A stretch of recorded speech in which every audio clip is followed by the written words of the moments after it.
사랑하는 당신에게, 어디에 있을지 모르는 그대에게 이렇게 펜을 들어봅니다. 이 편지가 언제 그대에게 도착할지 모르지만 저의 마음이 전달되기를 희망합니다. 편지 받으면 답장 부탁합니다.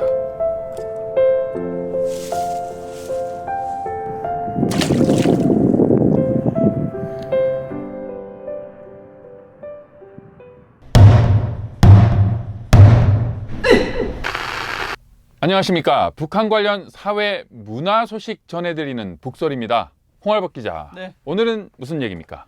네, 저희 그 소셜미디어에 어느 구독자분께서 동영상을 하나 올려주셨어요. 그 동영상을 먼저 보고 가시겠습니다. 玩耍的时候捡到一个瓶子啊，这个里面装的好像是大米，这个口，哎呀，口还封起来了，馊掉了。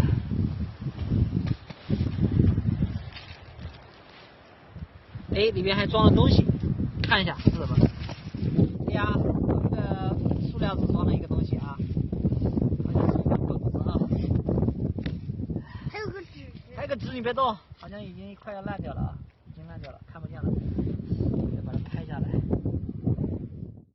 페트병에 네. 쌀하고 책이 있네요. 네, 책의 경우는 보시면 아시겠지만은 작은 성경책 같습니다. 한국어로 된 성경책이죠. 네. 근데 화면에 나온 사람 중국 사람 아닙니까? 네. 중국 사람이 한국어 성경책이다. 좀 이상한데요?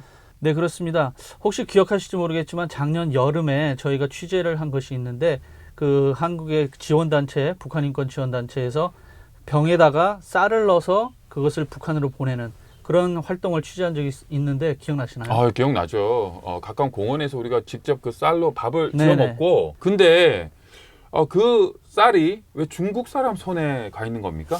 그 저희 구독자가 보내주신 동영상에 따르면요, 그 쌀이 든 병이 중국 장쑤성 옌청시라는 곳에 부근에서 발견이 됐다고 합니다. 네, 중국 장쑤성이라 상해 조금 북쪽에 있는 그런 곳 같은데 한반도에서는 엄청나게 멀죠?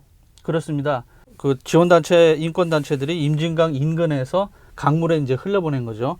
근데 지도를 찾아보니까 임진강에서 이 중국 옌청시까지의 거리가 800km라 그래요. 800km. 굉장히 먼데 임진강에서 흘러나온 이 병이 쌀을 담은 병이 서해를 떠돌다가 중국 옌청시까지 들어간 거죠. 그렇군요. 야, 이거 임진강에서 중국 땅까지 그렇게 해류를 타고 흘러간다. 얼마나 걸렸을까요? 글쎄요, 뭐 언제 이걸 보냈는지 표식이 없기 때문에 정확하게 알 수는 없지만 내용물의 그 쌀이죠. 그 안에 들어있는 쌀이 어느 정도 이렇게 좀 부패한 정도로 봐서는 상당 기간을 바닷물 위에서 떠다닌 걸로 그렇게 생각이 됩니다. 결국 그 쌀이 대상인 받아야 될 사람들의 손에 간 게 아니라 중국 사람들 손으로 간 거군요. 그렇죠. 그 인권단체가 보내는 쌀의 상당 부분이 이제 그 북한 주민한테 가지를 못하고 저렇게 바다에서 유실되는 경우도 있는 것 같습니다. 그 병에 든 쌀을 건지려면 북한 주민들이 어느 일정한 시간에 바닷가에 나와서 그걸 주워야 되는데 그것도 굉장히 힘들고요. 군사 분계선 인근이지 않습니까? 그 군인들이 나와 있는데 그거를 제대로 주술 수나 있을지 그것도 참 의문이고요. 그것도 그러네요. 근데 좀 환경 문제도 있지 않겠습니까? 그 네. 페트병이라는 게 뭐 비닐, 플라스틱 뭐 이래서 썩지 않잖아요. 썩지 않죠. 예, 그래서 뭐 바다로 둥둥 떠다니다가 결국은 뭐 바다 생물들에게 굉장히 나쁜 영향을 줄 수도 있지 않아요. 이 쌀이나 구호품들을 보내는 인권단체의 입장은 뭡니까? 예, 그래서 작년 여름에 취재했던 그 미국의 크리스천 프리덤 인터내셔널의 그 웬디 라이트 대표와 인터뷰를 한 적이 있는데요. 그 내용을 한번 함께 보시겠습니다.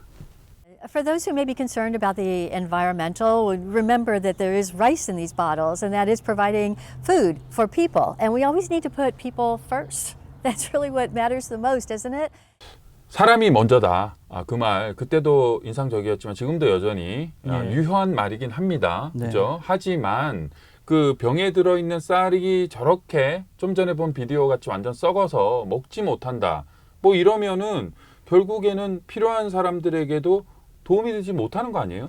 뭐 그렇긴 하지만요. 그 병 안에는 쌀만 있는 게 아니라 성경책도 있고 편지도 있고요. 그다음에 요즘에는 그 USB 드라이브 등 그 북한 주민들한테 필요한 물건들이 많이 들어있기 때문에 쌀 이외에도 그 부패되지 않는 다른 물건들은 주민들에게 많은 도움이 되지 않을까 싶습니다. 네, 그렇기는 합니다. 근데 이제 저희 페이스북에 올려진 저 동영상에는 뭐 USB나 라디오 같은 건 없었고, 그죠? 네네. 우리 몸을 위한 양식인 쌀, 비록 썩었지만, 그리고 마음의 양식이라고 할 수 있는 책, 성경책 이렇게밖에 들어있지 않았던 것 같은데요. 네네. 아마도 다른 단체에서 보낸 게 아닌가 싶기도 한데요. 병에 쌀을 담아서 북한으로 보내는 단체들이 굉장히 여러 군데가 있습니다. 각 단체에서 보내는 물건의 내용도 서로 다르고요. 저희가 취재했던 단체 내용물을 보면 그 아주 작은 성경책도 있고 그 라디오도 들어있지 않았습니까? 근데 요번에 나온 그 동영상에 보면은 내용물들은 아주 쌀이 적게 들어있고요. 그 다음에 성경도 이렇게 조그만 게 아니고 보통 크기의 성경이 들어가 있었습니다. 그리고 어떤 단체에서는 USB 드라이브에 그 남한 영화나 드라마를 또 담아서 보내기도 하고 북한 주민들이 직접 장마당에서 식량을 구할 수 있도록 돈을 넣어서 보내는 단체도 있었습니다. 네. 그렇지만 한국 정부 입장은 여전히 그 북한으로 전단 보내는 것, 뭐 구호품까지는 몰라도 그 구호품 안에 포함되어 있는 여러 가지 북한을 비난하는 그런 전단을 보내는 거 굉장히 불편해하고 있는 그 입장 그대로 유지되고 있는 거죠. 네, 그렇습니다. 지난 2020년이었죠. 작년인데요. 대북전단 금지법을 통과시키면서 남북 접경 지역에서 전단을 날리거나 오늘 저희가 지금 얘기하고 있는 이렇게 쌀이 든 병을 보내는 활동을 금지를 하고 있죠. 그럼에도 불구하고 북한 인권단체들의 활동은 여전히 이어지고 있습니다. 지금까지도 이 법안을 찬성하는 사람들과 반대하는 사람들의 입장이 서로 격하게 충돌하고 있는 것 같습니다. 네, 한국에서 만들어진 그 법에 대해서 이곳 미국에서도 논쟁이 좀 치열한데요. 그 법안에 대해서 찬성하는 사람 또 반대하는 사람 그 입장 차이가 뭔가요? 네, 뭐 아시겠지만 반대하는 사람들의 입장은 표현의 자유, 북한 주민의 알 권리를 내세우고 있고요. 법안을 찬성하는 사람들은 대북전단과 병에 든 쌀이 얼마나 큰 효과가 있겠느냐, 오히려 남북 관계를 더 경색 국면으로 몰고 가는 거 아니냐, 이런 주장을 하고 있습니다. 네. 저희가 여기 앉아서 뭐 쌀이 북한 주민에게 전달이 되느냐 안 되느냐 이야기를 나누고 있지만은 이러한 활동의 근본적인 목적은 따로 있는 것 같습니다. 따로 있다. 예. 그게 뭘까요? 그건 바로 북한에 있는 주민들에게 사랑과 희망을 주는 게 아닐까 싶습니다. 비록 병에 담긴 쌀이 하루 이틀 정도의 분량밖에 안 되고 또 성경책이나 외부 드라마도 보지 못하는 사람도 있겠지만은 북한에 있는 사람들에게 바깥 세상 일을 알려주고 그 다음에 북한에 있는 사람들을 바깥 세상 사람들이 잊지 않고 있다는 그러한 메시지를 보낸다는 거죠. 서로 비록 얼굴을 보지는 못하지만 그 누군가가 자기들을 항상 생각해주는 그리고 걱정해주고 있다는 메시지만 전달할 수만 있다면은 병에 담긴 쌀이 제대로 전달이 되든 안 되든 큰 문제가 안 된다는 것이죠. 네.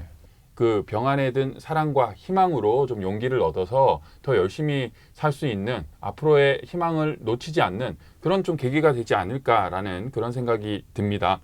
북소리, 오늘은 병에 담긴 사랑과 희망을 얘기했습니다. 앞으로도 민간단체들의 이런 좀 따뜻한 행동들, 지원 활동들 계속 이어지기를 기대해 보겠습니다. 홍알박 기자, 수고 많았습니다. 네, 감사합니다.